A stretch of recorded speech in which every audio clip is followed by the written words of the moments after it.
வணக்கம். எனவே பேசுவோம். நான் எனவே பேசுவோம் சேனலுக்கு சப்ஸ்கிரைப் பண்ணி பெல் பட்டனை அழுத்தி ஆதரவு கொடுங்க.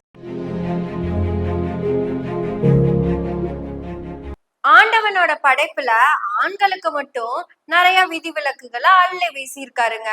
அது அவங்களுக்கு பாசிட்டிவாவும் இருக்கு. அதை வச்சு ஆண்கள் அதுதான் அவங்களோட பெரிய பெருமையாவும் பேசிக்கிட்டு இருப்பாங்க.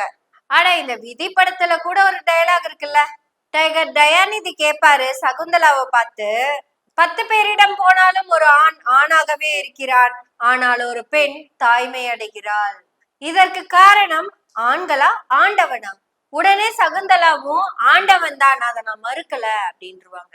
இதுக்கெல்லாம் என்ன காரணம்னா, இங்க விபச்சாரிங்கிற பேரு பெண்களுக்கு மட்டும்தான் இருக்கு, எந்த ஆணுக்கும் இல்ல. ஆக்சுவலா தாவேகா கட்சியோட பெண்களை பேசுறதுக்கு பதிலா தலைவரை பேசியிருந்தா கூட அது உண்மையா இருந்திருக்கும். ஆனா என்ன பண்றது, பொன்ராஜ் ஒரு ஆணா போயிட்டாரு, எஸ்வி சேகர் ஒரு ஆணா போயிட்டாரு, விஜயும் ஒரு ஆணா போனதுனால ஒரு ஆண் இன்னொரு ஆணை பேசிடுவாங்களா? கொள்கை வேறு, கூட்டணி வேறு, கட்சி வேறுன்னு என்ன வேற இருந்தாலும் ஒரு ஆண் இன்னொரு ஆண்னு வரும்போது 2 பேரும் ஒண்ணுதான். அதனாலதான் பொன்ராஜ் கட்சியில இருக்கிற பெண்களை பத்தி மட்டும் பேசியிருக்கிறார். தமிழ்நாட்டுல இப்படி ஒரு தற்கொலை கூட்டம் இருக்கு அப்படின்றத காமிச்சு கொடுத்ததுக்கு விஜய்க்கு நம்ம நன்றி சொல்லணும். ஓ, இப்படி ஒரு தற்கொலை கூட்டம் எல்லாம் இருக்கு. ஓ, தறியட்டு போகக்கூடிய தற்கொலை கூட்டம், வரமுறை இல்லாத தற்கொலை கூட்டம், புருஷன் எனக்கு தேவையில்லை எனக்கு விஜய் தான் வேணும்னு சொல்ற விபச்சார கூட்டம். விஜய் அண்ணா கல்யாணம் பண்ணிக்கிறோம், அண்ணாவா இருந்தாலும் அண்ணாவாகவும் இருப்போம், தங்கச்சியாவும் இருப்போம், எங்க நாங்கள் தங்கச்சியா இருப்போம், அக்காவா இருப்போம், பொட்டாட்டியா இருப்போம்னு சொல்லக்கூடிய ஒரு விபச்சாரிகள் நிறைந்த ஒரு ரசிகர்கள் இருக்கக்கூடிய ஒரு தற்கொலை கூட்டம் இங்க இருக்கு அப்படின்றத உலகத்திற்கு வெடிக்காம. ஏற்கனவே கல்யாணம் ஆகி ஹஸ்பண்ட் கூட இருக்கிற ஒரு பொண்ணு நான் விஜய லவ் பண்றேன் அப்படின்னு சொன்னதை கேட்டதோ பொன்ராஜ் சாருக்கு இப்படி கேட்டிருக்குது. ஓ, நீ விபச்சாரி, நீங்கள் எல்லாம் விபச்சாரி. ஆமா சார், புருஷன் கூட இருக்கும் போதே விஜய லவ் பண்றேன்னு சொன்னா அதுக்கு பேர் அதானே சார்? இந்த விஜய்னு ஒருத்தர் இருக்கிறாரு பாத்தீங்களா, தாவேகாவோட தலைவர் விஜய். சங்கீதா ஒர்த் இல்ல சார், சங்கீதா ஒர்த் இல்ல. ஆனா த்ரிஷா கூட கப்பலா மேரேஜுக்கு போறது எனக்கு ரொம்ப பிடிச்சிருக்கு சார், ரொம்ப பிடிச்சிருக்கு. ஆனா இங்க நானு விஜய் நல்லவ சார், நான் ரொம்ப நல்லவ சார். ஆக்சுவலா டிஜிபி ஆபீஸ்க்கு விஜய் போயிருக்க கூடாது, அப்படியும் போன விஜய அங்கேயே புடிச்சு உட்கார வச்சிருக்கணும். முதல்ல நீ உட்கார்றான்னு. இந்த விர்ச்சுவல் வாரியர்ஸ்னு குரூப் ஒண்ணு வச்சிருக்காரு விஜய். அவங்க வைஷ்ணவிய பத்தி, ஜூலிய பத்தி, ஏன் எங்களையெல்லாம் பத்தி எப்படி எல்லாம் பேசுவாங்க தெரியும்ல. அதெல்லாம் விஜய் சாருக்கு சங்கடத்தை கொடுக்கவே இல்லை. ஏன் தெரியுமா? ஏன்னா அந்த விர்ச்சுவல் வாரியர்ஸ் எங்களையெல்லாம் திட்டா விஜய்க்கு எந்த லாஸும் கிடையாது. ஆனா விஜய நான் புருஷனா தான் நினைக்கிறேன்னு சொன்ன பெண்களை யாராவது திட்டினாங்கன்னு வச்சுக்கோங்களேன், விஜய் அதை அப்படியே எடுத்து தன்னுடைய ஓட்டுக்காக பயன்படுத்திக்குவாரு. இப்ப கூட அந்த பெண்களுக்காக விஜய் கம்ப்ளைண்ட் கொடுக்க வரலைங்க, அத முதல்ல புரிஞ்சுக்கோங்க. அவர் போட்டு ட்விட்டர் படிச்சீங்கல்ல, அறிக்கைய படிச்சிருப்பீங்க. எங்கள் பெண்களை இவர்கள் தவறாக பேசுகிறார்கள், நான் அவங்க கிட்ட எல்லாம் அண்ணாவும் தம்பியாகவும் மகனாகவும் தான் பழகிட்டு இருக்கேன். அவர் பொன்ராஜ் இல்லைங்க, திமுக காரங்க பொன்ராஜ். அதனால இந்த தேர்தல்ல திமுக மண்ணக்கவும். பொன்ராஜ் உங்க கட்சி பெண்களை திட்டினா திமுக இந்த எலெக்ஷன்ல மண்ணக்கவுன்னு சொல்றீங்களே, மறுபடியும் இது கேவலம் ஓட்டுக்காக தானே இதை பேசுறீங்க. இப்ப கூட உங்க கட்சி பெண்கள் பாதிக்கப்பட்டுட்டாங்க, அவங்களுக்கான நீதி கேட்டுனால நீங்க போல. இன்னும் சொல்லணும்னா ஐட்டம் யாரு தெரியுமா? சங்கீதான்னு ஒரு அக்கா. அந்த அக்கா விஜய்னு ஒரு நடிகரை காதலிச்சு கல்யாணம் பண்ணாங்க. ஒரு 27 இயர்ஸ் பக்கம் நல்லாதான் வாழ்ந்திருக்காங்க. அப்புறம் என்னாச்சுன்னு தெரியல நடிகர் விஜய்க்கு. அக்கா வர்த்து இல்லாம போயிட்டாங்க. நடிகர் விஜய்க்கு அக்கா வர்த்து இல்லாம போயிட்டா இந்த விர்ச்சுவல் வாரியர்ஸுக்கு அக்கா ஐட்டம் ஆகாம எப்படி இருப்பாங்க?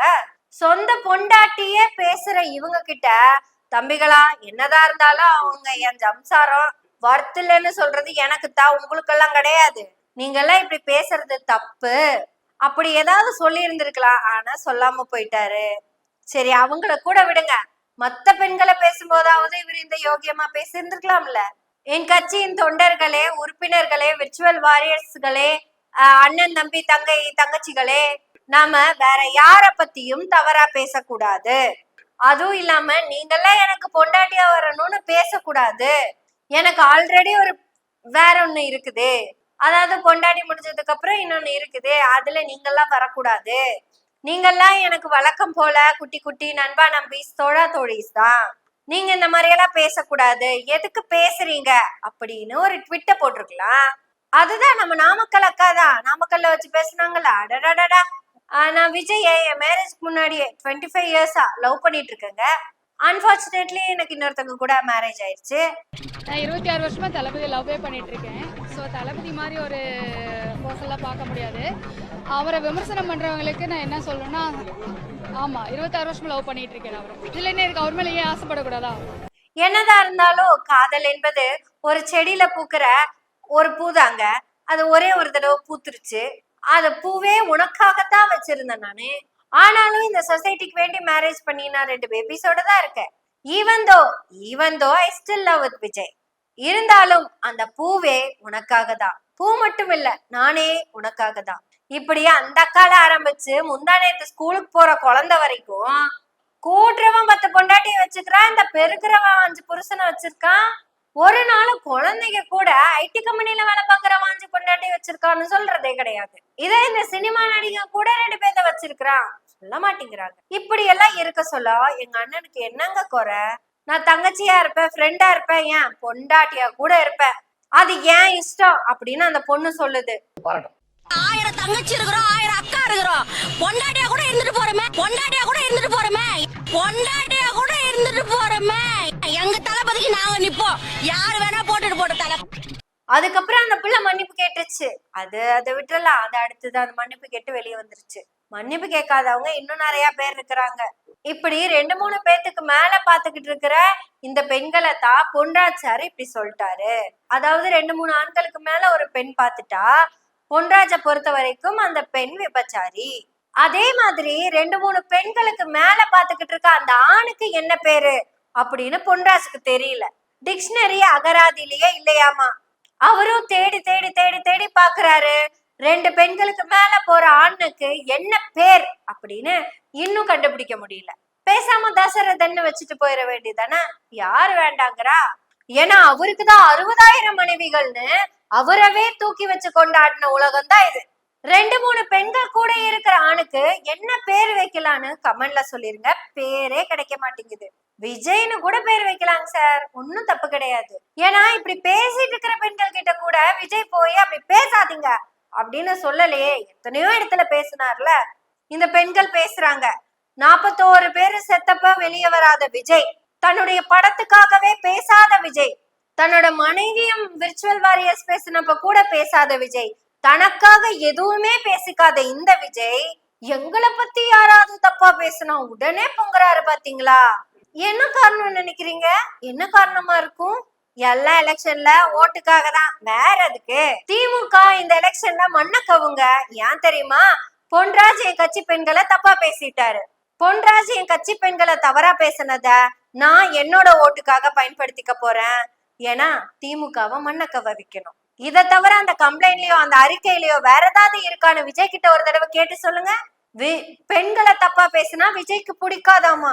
ஏன்னா வர்த்தே இல்லாத சங்கீதா யாருன்னு இது வரைக்கும் அவர் சொல்லவே இல்லை. சங்கீதா வர்த்து இல்லைன்னு விஜய் பேசினப்போ அந்த கட்சி பெண்களே ஒரு தடவையாவது பொங்கி இருந்தாங்கன்னா பொன்ராஜ் பேசினது தவறுன்னு நம்ம சொல்லலாம். அதுக்காக பொன்ராஜ் பேசுனதுதான் சரின்னு சொல்ல வரல. என்ன இருந்தாலும் பொன்ராஜும் ஒரு விஜய் தானுங்க. இந்த எஸ்பி சேகர் நேத்துதான் சூப்பரா சொல்லியிருக்காரு. அவரு வீட்டு பீரோவா இவருதான் பூட்டணுமாமா, திறந்து வச்சு திருட வரத்தான் செய்வானாமா. அந்த மாதிரி தான் பெண்களை நீங்க வீட்டுக்குள்ளேயே பூட்டி வைங்க, புதரா போறதுதான் போலீஸோட வேலையா அப்படின்னு ரைமிங்க கிடுக்குப்பிடி கேள்வி கேட்டிருக்காரு. இந்த எஸ்பி சேகர் எல்லாம் வந்துங்க, அவர் அப்படித்தான். ஏன்னா அவருக்கு முதுகு சொரியணும் அப்படின்னா ஒரு எக்யூப்மெண்டோட தான் சுத்துவாரு. தனக்கு தானே அந்த எக்யூப்மெண்ட போட்டுக்கிறவங்க எல்லாம் இப்படிதான் பேசுவாங்கங்கிறதுக்கு நிறைய எக்ஸாம்பிள்ஸ் இருக்குதுங்க. அது நம்ம கணக்கெல்லாம் எடுக்க முடியாது. ஏன்னா இங்க பெண் சக உயிரினமாக இல்ல. பெண் மட்டுமா, ஆண்கள் என்ன ஈக்குவலா? ஜென்ஸ் ஈக்குவாலிட்டியே இன்னும் வராத ஊர்ல ஜெண்டர் ஈக்குவாலிட்டி பத்தி எங்க போய் பேசுறது? அப்புறம் பெண்களுக்கு மட்டும் இவங்க பேர் வைக்காம என்ன பண்ணுவாங்க? விபச்சாரிகள், ப்ராஸ்டியூட்ஸ். எப்படி தெரியுமா? நான் விஜய்க்கு பொண்டாட்டியா போவேன், நான் விஜய லவ் பண்றேன், இப்படி பேசுறது தப்புன்னு பொன்ராஜ் பேசி இருந்திருக்கலாம். ஆனா அவருக்கு இந்த வார்த்தையெல்லாம் கிடைக்காம அந்த வார்த்தை மட்டும் கரெக்டா கிடைச்சிருச்சு. ஏன்னா அது ஆண்களுக்காக அளிக்கப்பட்ட சலுகை வார்த்தை. இந்த வார்த்தையை கொடுத்தது சத்தியமா ஆண்டவன் தான். ஏன்னா எல்லா மதங்கள்லயுமே விபச்சாரிகள் மேல கல்லெடுத்து எறிய சொல்லியிருக்காங்க. அந்த விபச்சாரத்தை பண்ற ஆண்களை என்ன பண்றதுன்னு யாருமே சொல்லல. கடவுள் ஆண்களுக்கு அளவில்லா சலுகைகளை அள்ளி அள்ளி கொடுத்திருக்காரு. ஏன் தெரியுமா? இவன் ஓனருக்கு பயந்தவன் தானே. கடவுள் ஆண் அப்படிங்கிற ஓனருக்கு பயந்தவன் தானேன்னு சொல்ல வரேன். ஏன்னா கடவுளை படைச்சதே ஆண் தான். அப்ப அவனுக்கு என்னென்ன வசதியோ அதெல்லாம் தானே கடவுள் சொன்னதா சொல்லுவான். அதனாலதான் தமிழ் அகராதியிலேயே விபச்சாரிங்கிற பேரு மட்டும்தான் இருக்கு. குழந்தை இல்லாத பெண்ண மலடிங்கிற பேரு மட்டும்தான் இருக்கு. இந்த விபச்சாரன் மலடன் எங்கேயாவது கேட்டிருக்கோமா?